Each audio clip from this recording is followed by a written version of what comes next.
Assalamualaikum warahmatullahi wabarakatuh. Halo semuanya, apa kabar? Semoga sehat selalu ya.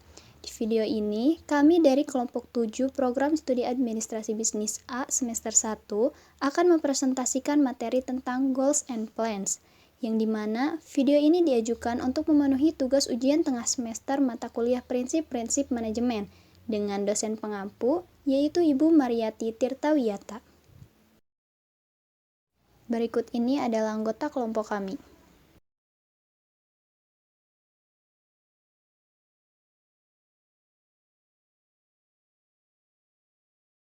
Baiklah, kita langsung saja pada pembahasannya. Selamat menonton, teman-teman. Assalamualaikum warahmatullahi wabarakatuh. Di sini saya akan memaparkan materi tentang goals and plans atau tujuan dan rencana. Perencanaan sering disebut sebagai fungsi manajemen utama. Kenapa disebut fungsi manajemen utama? Karena ia menetapkan dasar untuk semua hal yang dilakukan manajer saat mereka mengatur, memimpin, dan mengendalikan. Lalu di sini juga ada pengertian tujuan dan rencana. Apa sih yang dimaksud dengan tujuan? Tujuan adalah hasil atau target yang diinginkan. Contohnya, mereka memandu keputusan manajemen dan membentuk kriteria yang menjadi dasar pengukuran hasil kerja. Sedangkan rencana itu sebagai fungsi manajemen utama karena ia menetapkan dasar untuk semua hal lain yang dilakukan manajer saat mereka mengatur, memimpin, dan mengendalikan. Materi selanjutnya yang akan saya sampaikan yaitu mengenai type of goals atau jenis-jenis tujuan. Ada 4 jenis dari tujuan atau goals. Yang pertama adalah strategy goals. Strategy goals adalah goals yang terkait dengan kinerja perusahaan relatif terhadap faktor-faktor di lingkungan eksternal perusahaannya. Contohnya, hubungan perusahaan dengan pesaingnya. Yang kedua yaitu financial goals. Financial goals adalah goals yang terkait dengan kinerja keuangan internal yang diharapkan organisasi atau perusahaan. Yang ketiga adalah state goals. State goals adalah goals yang terkait dengan pernyataan resmi terhadap apa yang dikatakan perusahaan atau organisasi dan apa yang diharapkan para pemangku kepentingan untuk meyakini tujuannya. Yang terakhir adalah real goals. Real goals adalah tujuan yang sebenarnya dikejar oleh perusahaan atau organisasi seperti yang didefinisikan oleh tindakan para anggotanya. Type of plans dibedakan menjadi 3, 1 menurut luasnya, 2 menurut spesifikasinya, 3 menurut frekuensinya. Di sini ada type of plans berorganisasi dan menetapkan tujuan organisasi secara keseluruhan. Dimulai dengan misi organisasi. Sebuah strategi memberikan kontur yang luas dari bisnis. Organisasi ini adalah rencana yang bertindak sebagai pedoman untuk memindahkan organisasi dari tempat saat ini ke tempat yang diinginkan.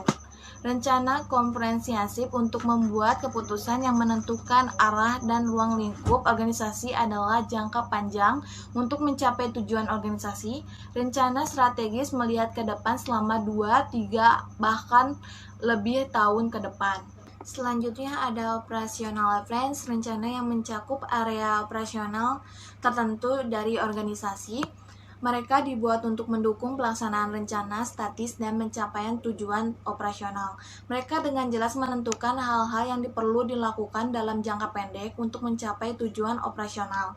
Mereka dikembangkan oleh manajer tingkat bawah setelah berkonsultasi dengan manajer menengah. Jangka waktu mereka kurang dari 1 tahun seperti beberapa bulan, minggu, atau bahkan hari. Selanjutnya ada tipe of plan specific tipe.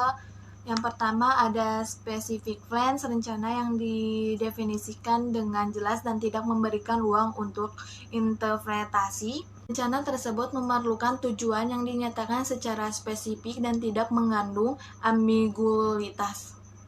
Kedua ada directional plans atau rencana yang fleksibel yang menetapkan pedoman umum. Rencana seperti itu lebih disukai dalam lingkungan yang dinamis di mana manajemen harus fleksibel untuk menanggapi perubahan yang tidak terduga. Yang terakhir ada type of plans frequency of us. Yang pertama ada single us plans. Rencana sekali pakai yang dirancang khusus untuk mencapai tujuan tertentu yang setelah tercapai kemungkinan besar tidak akan terulang di masa depan. Rencana semacam itu dikembangkan untuk memenuhi kebutuhan situasi yang unik. Jika tercapai, itu akan berkontribusi pada keberhasilan jangka panjang organisasi. Ada dua jenis penting dari rencana sekali pakai. Yang pertama program, yang kedua proyek. Selanjutnya, standing plans, rencana berkelanjutan yang bertujuan untuk memberikan panduan untuk melakukan kegiatan yang berulang. Pedoman yang menetapkan parameter untuk membuat keputusan. Kebijakan penyertaan umum yang memandu pemikiran atau menyalurkan energi ke arah tertentu. Panduan untuk tindakan dan keputusan manajerial dalam implementasi strategi. Kebijakan bukanlah tindakan tetapi parameter untuk tindakan. Ada kebijakan di semua tingkatan dan di semua departemen karena pengambilan keputusan kebijakan yang terdefinisi dengan baik menjadi tugas yang lebih mudah. Ini membantu dalam menyelesaikan masalah dalam masalah dengan mudah. Baik, di sini saya akan menjelaskan materi tentang goals yang baik harus memenuhi sifat-sifat sebagai berikut. Yang ke-1 ada spesifik, maksud tujuan ya sesuatu yang harus jelas sehingga jelas apa yang ingin dicapai atau ingin diperoleh. Yang kedua ada realistis, maksudnya harus bisa dicapai, bukan sekedar angan-angan. Yang ketiga ada terukur, maksudnya memiliki ukuran-ukuran tertentu agar menentukan keberhasilannya. Yang keempat ada batas waktu, maksudnya harus memiliki batas waktu sebagai target dan kapan tujuan tersebut harus bisa dicapai. Oke, selanjutnya yaitu mengenai plan yang baik harus memenuhi beberapa sifat-sifat berikut. Nah, yang pertama yaitu realistis. Nah, apa sih realistis? Nah, realistis di sini yaitu dikatakan sesuai kenyataan yang ada, bukan suatu bersifat impian atau suatu angan-angan. Kemudian yang kedua yaitu humanistik. Nah, humanistik yaitu mempertimbangkan semangat, perasaan, dan dampak pada orang-orang yang terlibat pada program itu. Kemudian yang ketiga yaitu behavioral. Nah, apa sih behavioral itu? Nah, behavioral pada kali ini yaitu dapat dipecahkan dan dideskripsikan kepada rencana tindakan yang dimana dapat menggunakan formula 5W1H. Kemudian yang selanjutnya itu yang keempat ada dapat dimengerti. Yang dapat dimengerti di sini yaitu dapat dijangkau oleh seluruh anggota tim kerja dan manajer yang akan bertanggung jawab. Jadi tidak hanya untuk satu orang saja. Jadi untuk semua bertanggung jawab pada lingkup tersebut.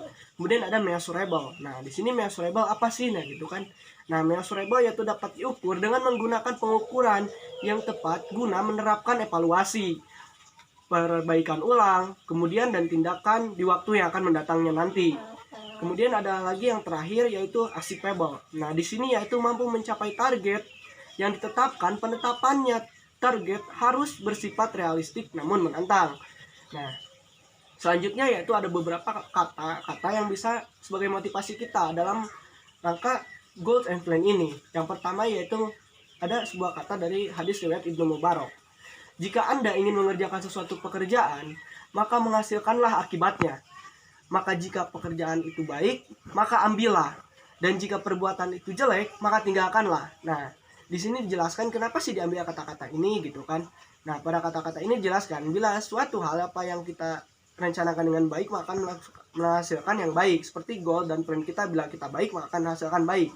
Kemudian yang kedua yaitu ada sebuah dari kitab Al-Quran, dari Quran surat Al-Hasyr ayat 18, yang dimana di sini, hai orang-orang yang percaya, bertakwalah kepada Allah dan inginlah setiap diri memperhatikan apa yang telah diperbuatnya untuk hari esok.